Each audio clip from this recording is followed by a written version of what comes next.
Poucas perguntas aterrorizam mais uma pessoa que vai fazer uma entrevista de emprego do que me fale sobre você. Esse é o momento em que você começa a suar frio, que você esquece até o seu nome, que você esquece tudo que já aconteceu com você e tudo que você consegue dizer é o seu nome, de onde você veio, qual a sua idade, o que você fez de faculdade e coisas que vão mais ou menos por aí. E obviamente essa não é a melhor abordagem. Então no vídeo de hoje eu vou compartilhar com você algumas perguntas e respostas que você provavelmente vai encontrar na sua entrevista de emprego e a melhor maneira de lidar com elas. Sendo a primeira delas, eu já dei um spoiler nesse troço, me fale sobre você. Dados desse tipo, seu nome, a sua idade e tal, essas coisas não dizem muito. Primeiro porque, a pessoa já sabe, 2, já está no seu currículo, 3, isso não é particularmente relevante da perspectiva do seu entrevistador. Esse é o momento em que você tem a oportunidade de mandar ver no seu pitch pessoal. Você pode ser um pouco mais longo ali, coisa de uns 10 minutos, se você quiser ser um pouco mais profundo nas suas experiências profissionais, ou você pode ir para uma linha mais tweet pitch, 2 minutos bem rápido, para você dar tempo para sua entrevista. As duas abordagens são absolutamente plausíveis. O ponto importante é, você precisa narrar a sua história, focando em como que a sua história de vida, considerando as suas habilidades, as suas conquistas e tudo mais, se conectam com o tipo de expectativa que esta pessoa tem para a vaga. Então, por exemplo, vamos supor que você está indo para uma vaga de analista de RH e talvez algumas das questões que eles queiram olhar aí dentro é a sua capacidade de trabalhar em equipe, o quanto você se importa com pessoas e por aí vai. Quando você olha para a vaga específica, você precisa ver o que é que esperam de mim, o que é que eles esperam dentro dessa vaga e como é que eu consigo casar isso com a minha história profissional. Quanto melhor você conseguir fazer isso no Me Fale Sobre Você, melhor vai ser a impressão que você vai deixar no seu entrevistador. Pergunta número 2. Quais são os seus pontos fracos? Em geral, eu já vi muitos conselhos absolutamente péssimos para esta pergunta, do tipo, fale coisas que não tem nada a ver com a vaga, ou então diga qualquer porcaria e fala que você está trabalhando nesse defeito, você está se desenvolvendo, nada disso é muito crível e, enfim, eu acho uma porcaria. O que eu acho que é muito melhor é você explorar a sombra dos seus pontos fortes. E o que eu quero dizer com isso? Eu quero dizer que toda qualidade, qualquer que seja, ela tem um lado negativo, qualquer uma. Então é muito mais crível e verossímil você explorar isso. Por exemplo, vamos supor que você é uma pessoa determinada, eu sou muito determinado. Bom, então talvez você seja uma pessoa que você não sabe a hora de parar, às vezes você vai um pouco além da medida em alguma coisa, você insiste demais em projetos que não tem sentido, ou você é uma pessoa impaciente, ou algo dessa natureza. Eu sou uma pessoa que você me planejar muito bem. Bom, então talvez você não seja a maior pessoa do mundo para lidar com ambientes caóticos ou com alto nível de imprevisibilidade. Eu sou uma pessoa muito inteligente. Bom, então talvez você não seja a maior pessoa para trabalhar com tarefas muito simplórias e operacionais porque te enche o saco e você não gosta. Sei lá. O ponto é, qualquer qualidade que você tiver, se você explorar o lado negativo dela, vai fazer muito sentido para o seu entrevistador. Bom, se é uma pessoa determinada, realmente ela exagera um pouco ali na hora de perseguir certos projetos, então é uma coisa que faz todo sentido, é verdade e, enfim, não vai ter problema nenhum se você fizer isso, muito melhor do que você inventar um monte de coisa do tipo, eu sou uma pessoa com alto nível de exigência, ou eu sou uma pessoa muito perfeccionista, que nem o entrevistador acredita que é verdade, enfim, é uma porcaria, não faz isso não. Pergunta número 3. Por que você quer trabalhar aqui? Este é o momento em que você precisa fazer duas coisas. Número 1, cruzar a sua história de vida com a empresa. Então, quando você fez o seu pitch pessoal ali no começo, no seu fale sobre você, e você foi lá, explicou tudo direitinho, esse é o momento em que você vai conectar os pontos. Como que esta empresa tem a ver com o movimento de carreira que você está indo e com as suas ambições.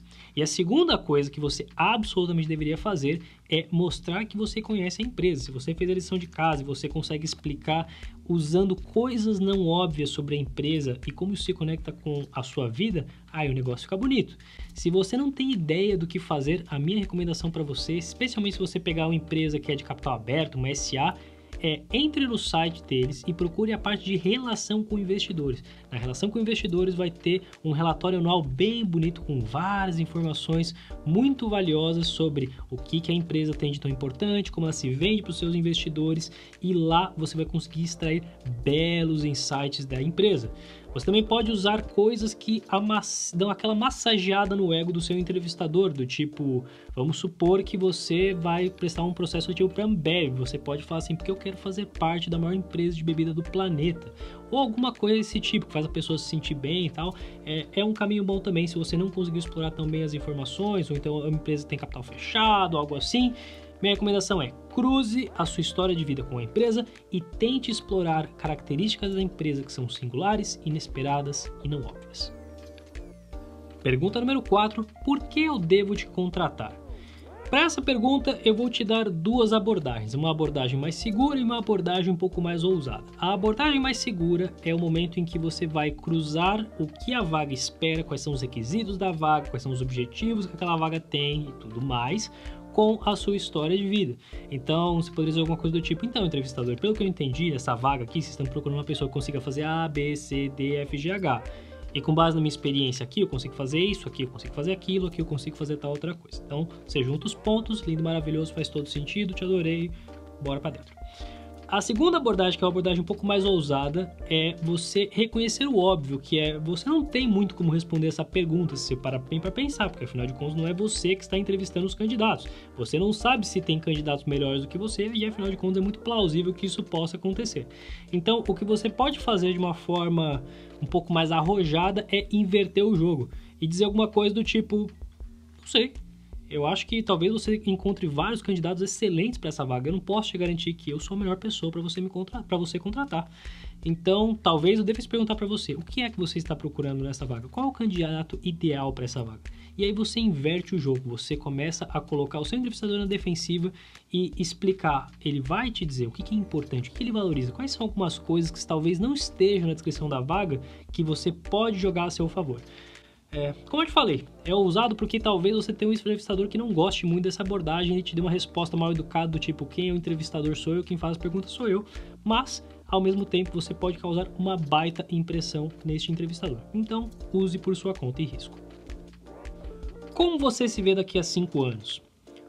Obviamente, a expectativa da pessoa não é que você tenha um plano absolutamente preciso, descrito de como vai ser a sua vida lá daqui a 5 anos. O ponto não é tanto esse. O ponto aqui é, em primeiro lugar, o RH entender um pouco de, primeiro, o quão ambicioso você é, qual que é o nível de ambição que você tem, qual que é o nível de realismo que você tem nessa sua projeção de 5 anos. E junto com isso casar, tipo, se este plano que você está fazendo para o futuro faz sentido com os meus planos que eu preciso dentro dessa vaga. Então, dependendo dos seus planos, você quer, sei lá, mudar para a Austrália e virar um influenciador enquanto você surfa nas ondas lá, enfim, não parece fazer muito sentido pra gente. Obrigado, parece bacana o seu plano, mas acho que não é bem isso que a gente está procurando.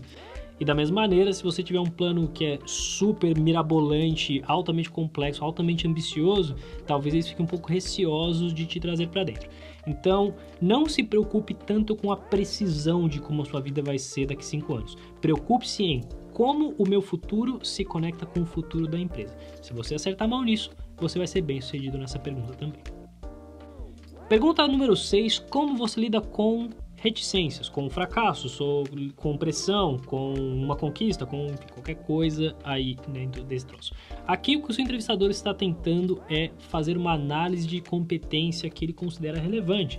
Então, se você trabalha sob pressão, se trabalha bem em equipe, ou qualquer coisa desta natureza. Mais importante do que a sua resposta é você ter um exemplo concreto e claro disso. Aliás, isso vai para a sua entrevista inteira. Nunca diga nada na sua entrevista sem ter um exemplo para ilustrar. É maravilhoso. Eu já entrevistei algumas pessoas que mandavam essa. Por que eu devo te contratar? Alguma coisa assim. E aí eu lembro que a pessoa chegava para mim e falava assim, porque eu quero contribuir com a empresa. Aí eu perguntava assim, legal, como? Aí ela ficava me olhando com uma cara de, mas com o meu trabalho. Tá, mas como? E parou ali. O que me diz que a pessoa não pensou meio segundo além da obviedade da pergunta e da resposta. Então, assim, independentemente do que você responder, é fundamental você ter um exemplo. Se você vai dizer que você trabalha bem em equipe, você precisa ter uma história em que você vai contar muito claramente, muito bem definido, como que você trabalhou em equipe, mostrando tudo isso. Então, esse é o ponto. Se você não tem esta competência, se você não trabalha bem sob pressão, não adianta você mentir ou dar um lero-lero, manda a real. E a minha recomendação para você é, tente contar uma história que mostra como que você lida para superar essa dificuldade. Então, se você não trabalha bem com pressão, você consegue trazer uma história em que você mostra como é que você lida com essa deficiência, como é que você lida com este problema? Porque se você fizer isso, você estará sendo honesto e ao mesmo tempo mostrando como que você é inteligente o suficiente para lidar com as suas deficiências. Por que você saiu do seu último emprego? Faça o que fizer, não meta o pau no seu chefe. Você pode ter tido uma briga, você pode ter tido o que for, não é o momento do desabafo de você dizer como seu chefe é um... Pode meter aqui, obviamente, você que... Não é a hora para isso. Aqui é um pouco daquela coisa do... Sabe o cara que todas as ex-namoradas dele são loucas? É tipo isso, entendeu? Você é a próxima louca da fila. Então, assim, não meta o pau no seu chefe. Você pode dizer que você não se entendia bem com o seu chefe, vocês tinham formas de trabalhar diferente e foi por isso que você decidiu sair, ou por isso que você foi demitido, ponto e acabou. Não coloque carga emocional ou juízo de valor sobre o seu antigo chefe, isso tem uma alta probabilidade de ser usado contra você. Finalmente, você tem alguma pergunta para mim? A resposta para esta pergunta é sim, sempre tenha perguntas. Perguntas são muito valiosas porque esse é o momento de você se impor um pouco mais e colocar o seu entrevistador na defensiva. Que perguntas você deve fazer? Bom, aí tem um monte que você pode usar. Eu vou te dar 3 sugestões de perguntas que você pode fazer para o seu entrevistador. Pergunta número 1, qual a missão desta vaga e como o sucesso será medido?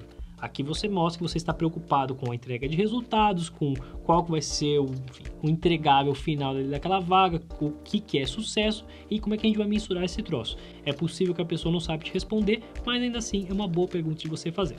Sugestão de pergunta número 2, você pode perguntar que tipo de pessoa costuma ter sucesso nesta empresa. Aqui é uma pergunta um pouco para tentar descobrir sobre a cultura do negócio, né? Como é que é a cultura dessa empresa? Porque ninguém vai te falar assim, aqui é uma empresa merda, todo mundo esfaqueia um ao outro nas costas, aqui se dá bem quem é o mais, né? Não vão te falar isso, mas talvez vão te dizer assim que aqui são as pessoas que trabalham muito, são as pessoas muito dedicadas, né? Aí talvez você saiba que você vai ter que trabalhar que nem um cavalo, coisa dessa natureza. E aí você já vai ter um senso ali do que esperar desta vaga de emprego. E uma terceira pergunta que você pode fazer, que é uma pergunta que talvez você ache um pouco mais ousada, mas tem o seu valor, é o que faltou para o seu candidato perfeito para esta vaga? Essa pergunta é interessante porque ela, primeiro, ela já assume que você não é o candidato perfeito, que você tem alguma coisa de errado, você tem algum problema e você está tentando detectar e você investigar qual que é. E aí o seu entrevistador ele tem basicamente duas grandes respostas aí. Resposta número 1, ele vai te falar, olha, não sei, eu achei que foi muito boa a entrevista. E ele vai ficar com isso na cabeça, né? Nossa, né? Realmente, né? Saiu da minha própria boca que esse candidato é muito bom, então acho que faz sentido. E se ele tiver alguma reserva, algum problema, esse é o momento que você vai ter para resolver. Então ele pode falar assim, olha, candidato, aqui tem uma questão XPTO aqui no seu currículo, ou na sua história, ou com a sua habilidade, que não sei o quê, e talvez você tenha uma oportunidade de superar esta objeção. Então é uma pergunta muito interessante de você fazer também. É claro que esse é um momento em que talvez algumas coisas sobre a vaga não estejam claras, do tipo qual a remuneração, salário, benefícios, todas essas coisas são muito válidas de você perguntar. Se você quiser saber mais especificamente sobre perguntas para você fazer ali no final da entrevista, comente aqui embaixo, vai ser um prazer te ajudar, de repente sair um novo vídeo sobre isso aí. E assim, acho que o final de tudo, né, quando você olha para todas essas perguntas que a gente falou, é importante você ter em mente que não tem uma resposta padrão, né? Tem isso aqui que você vai dizer e pronto, tá tudo resolvido. Você vai precisar entender a empresa, você vai precisar se preparar. E se você não tem muita clareza de como se preparar para sua entrevista de emprego, dá uma olhada nesse vídeo aqui que ele vai ter assim tudo que você precisa para chegar na sua entrevista de emprego e arrebentar.